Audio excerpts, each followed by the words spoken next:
할렐루야. 한 주간 동안 또 안녕하셨지요?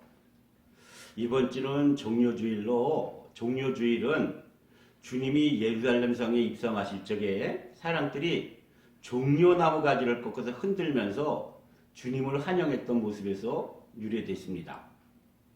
그래서 주님이 예루살렘에 입성한다라는 것은 아주 특별한 의미가 있는데, 그것은 우리를 위해서 주님에게 있을 십자가의 수치와 고난으로 죽음의 길로 들어섰다라는 것입니다. 그래서 오늘은 주님이 죽음을 무릅쓰고 이 땅에 오신 참뜻을 생각해 보며 우리들 마음속에 주님을 향한 참사랑이 일어나기를 바라면서 말씀을 전합니다.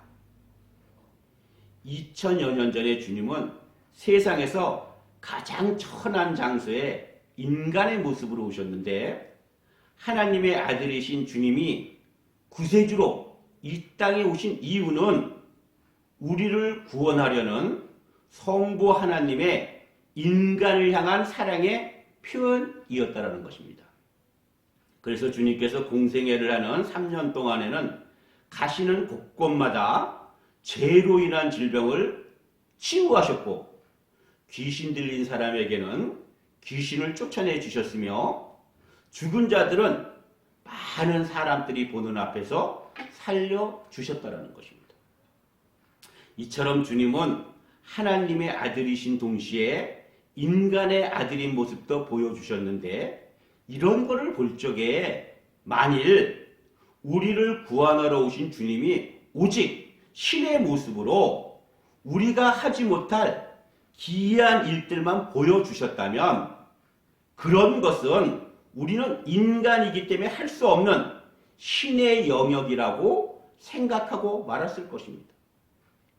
하지만 요한복음 14장 12절에서 보면, 내가 진실로 진실로 너희에게 이르노니 나를 믿는 자는 내가 하는 일을 그도 할 것이요 또한 그보다 큰 일도 하리니 이는 내가 아버지께로 가기 때문이다 라고 말씀하고 있다라는 것으로, 다시 말해서 인간의 아들로서 늘 우리와 함께 하신 주님이시기에 주님이 하신 일은 우리도 할 수 있다고 말씀하고 있는 것으로, 주님의 이러한 말씀과 증거를 통해서 우리에게 희망을 주고 있는 것입니다.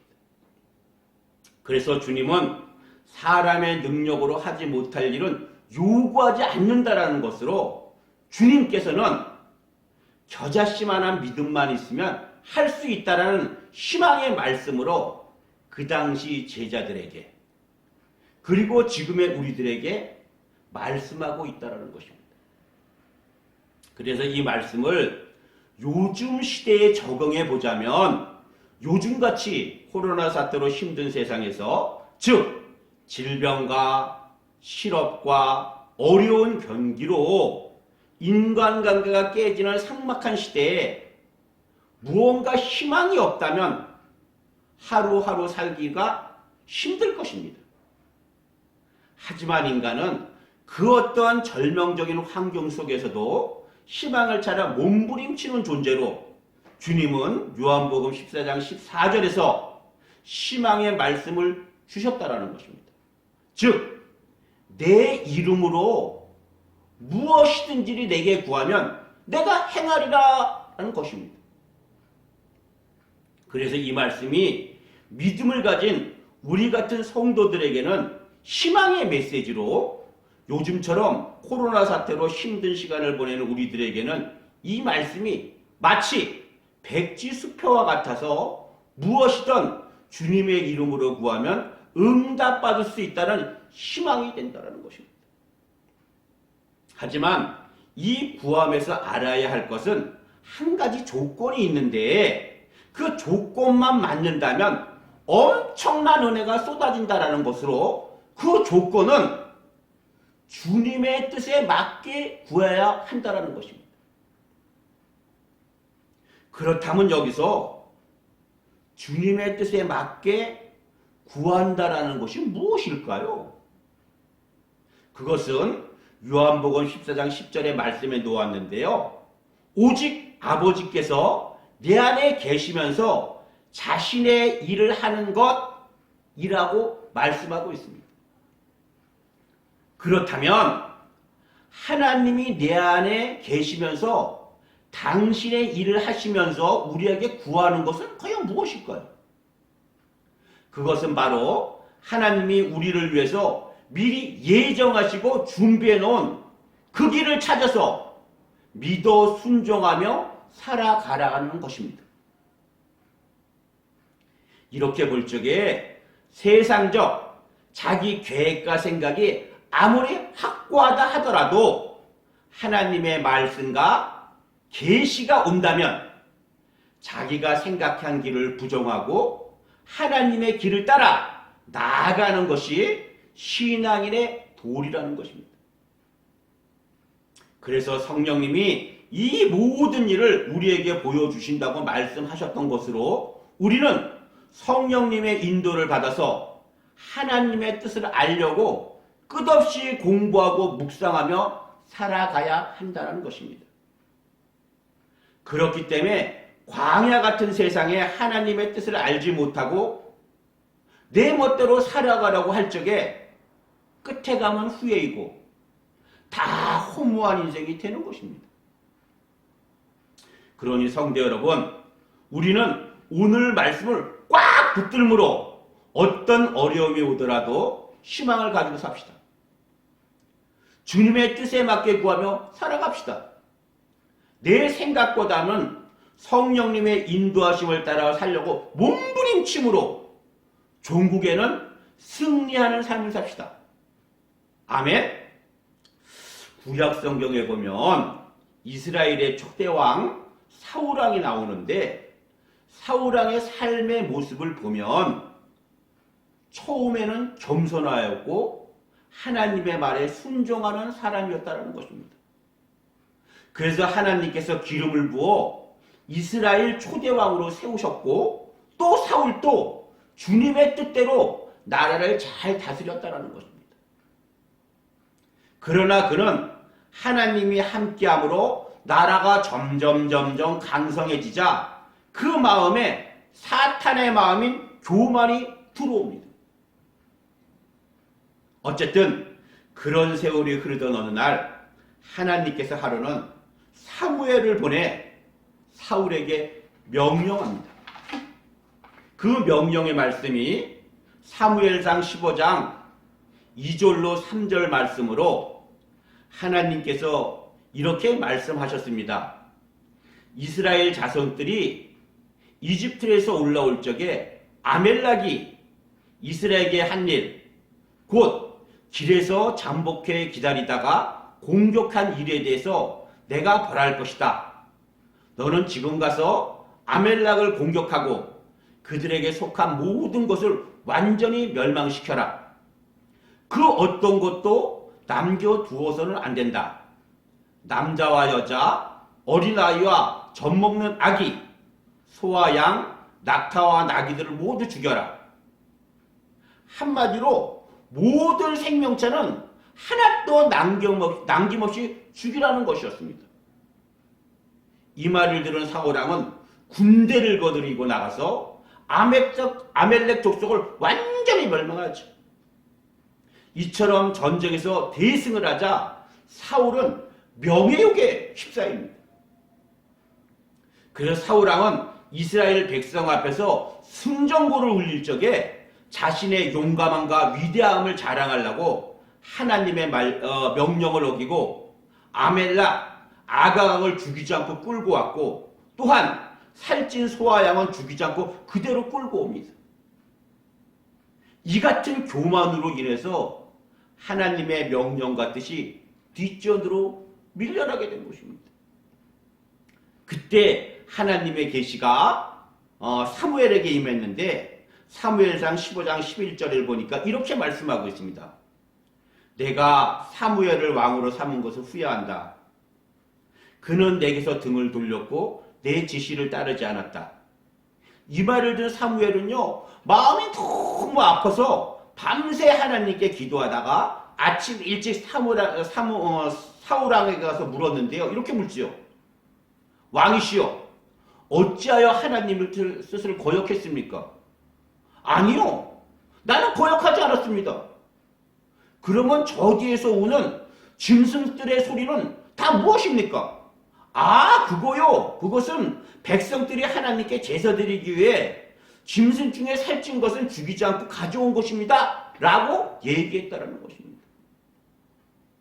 이처럼 사울왕은요, 꾸중을 듣는 중에도 회개하거나 자복하지 않고 변명만을 늘어났다는 것입니다. 그러자 사무엘이 진노해서 사무엘상 15장 22절로 23절에서 이렇게 말했는데요. 여호와께서 여호와의 음성에 순종하는 것보다 번제와 다른 제사를 더 기뻐할 것 같소? 순종이 제사보다 낫고 귀 기울이는 것이 순양의 기름보다 낫소. 그렇기 때문에 하나님의 말씀에 거역하는 것은 점치는 죄와 같고 교만은 우상을 섬기는 악과 같은 것이요. 당신이 여호와의 말씀을 거역했기 때문에 그분은 당신을 버려 왕이 되지 못하게 하였소라고 사무엘은 얘기했다는 것입니다. 그래서 이런 말을 지금의 우리들에게 적용해 본다면 하나님을 잘 섬긴다며 예배의식을 잘하고 봉사를 하고 헌금을 하나님께 드린다고 하더라도 정작 하나님의 말씀을 저버린 행동을 한다면 그것은 점치는 죄와 같고 우상에게 절하는 죄와 같다는 것입니다. 이런 것을 볼 적에 예배의식만 그럴듯하게 했다고 해서 하나님이 그 예배를 받는 것이 아니라 하나님의 말씀을 듣고 그 말씀에 맞춰서 행해야 받는다라는 것입니다. 그래서 순종이 제사보다 낫다고 한 것입니다. 아멘. 이런 것을 생각하며 오늘의 본문으로 다시 돌아와서 살펴보니 주님은 아버지께 고뇌의 기도를 올리는데 요한복음 12장 27절입니다. 지금 내 마음이 몹시 괴로우니 내가 무슨 말을 하겠느냐? 여호와여, 내가 이 시간을 벗어날 수 있게 해주세요 라고 하겠느냐? 아니다. 나는 바로 이 일 때문에 왔기 때문이다. 이런 기도를 볼 때 본절은요, 주님이 죽음 앞에서 괴로워하는 인간적인 고뇌와 성부 하나님의 뜻에 순종하는 의지가 갈등을 일으키긴 있지만 결국 주님은 하나님의 뜻에 순종하여 하나님의 영광을 드리는 길로 간다는 것입니다. 그래서 이런 것을 지금의 우리들에게 적용해 본다면 지금 내가 생각하고 계획한 것이 그대로만 된다면 나에게 많은 이익이 될 것처럼 보인다 하더라도 그것이 말씀에 비춰서 맞는 것이 아니라면 마음이야 욕심이 나겠지만 아버지의 뜻에 순종하는 주님의 모습이 우리의 기도의 내용과 행함의 모습이 되어야 한다는 것입니다. 아멘. 하지만 이러한 삶, 즉 믿음 때문에 받는 고난은 유익이라고는 하지만 삶이 너무 고달프고 힘들어서 하나님을 바라보는데 이러한 힘듦이 더 과중될 것이 예상된다면 당장은 그 길로 가기가 더 망설여진다는 것입니다. 그렇지만 주님도 우리들도 오직 하나님만을 의지하고 바라봐야 한다는 것입니다. 비록 지금 현실이 너무 힘들고 괴롭지만 하나님은 주님을 영광의 자리에 올려놓았듯이 우리도 영광의 자리에 세울 것을 믿어야 한다는 것입니다. 그래서 이러한 자기 부정이 없이는 믿음의 길로 갈 수 없는 것으로 고통은 잠시뿐으로 하나님의 말씀으로 이겨내고 그 말씀대로 순종하며 살 것을 결심한다면 하나님은 우리를 반드시 승리자로 세우실 것입니다. 믿으시면 아멘 하시기 바랍니다. 오늘 본문을 이해시키기 위해서 사울왕의 불순종을 보면서 교훈을 얻었다면 철저한 순종으로 축복을 받은 지도자도 있는데요. 여호수아서 8장을 보면 아이성 전투가 나오는데요.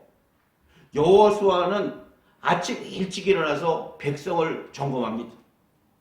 그는 백성들 앞에 앞장서서 아이성으로 올라갑니다. 즉 철저하게 하나님이 시키는 대로 군사작전을 짰다는 것입니다. 이런 거를 볼 적에 여호수아의 리더십은 순종의 리더십으로 여호수아는 결코 자신의 능력과 판단에 의하지 않고 또 그는 주변 사람들의 의견이나 여론에 끌려다니지도 않고 오로지 하나님의 말씀에 순종했다는 것입니다. 그 결과 어떤 일이 벌어졌던가요?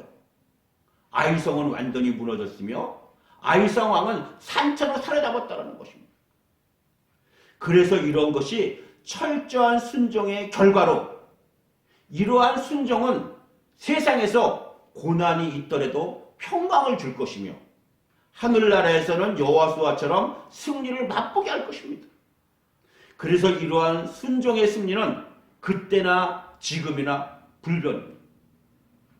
그러니 우리에게 이런 승리의 기쁨을 증거해준 주님만을 바라보며 요즘처럼 힘든 시간을 보낸다 하더라도 나 혼자 힘들다고 불평불만하지 말고 주님을 바라보시기 바랍니다. 여호수아와 함께했던 하나님이 지금 또 우리와 함께 하신다라는 걸 믿고 말씀에 순종하며 사시기 바랍니다. 아멘. 자, 이것으로 오늘 종료주일 말씀을 마치도록 하겠습니다. 감사합니다.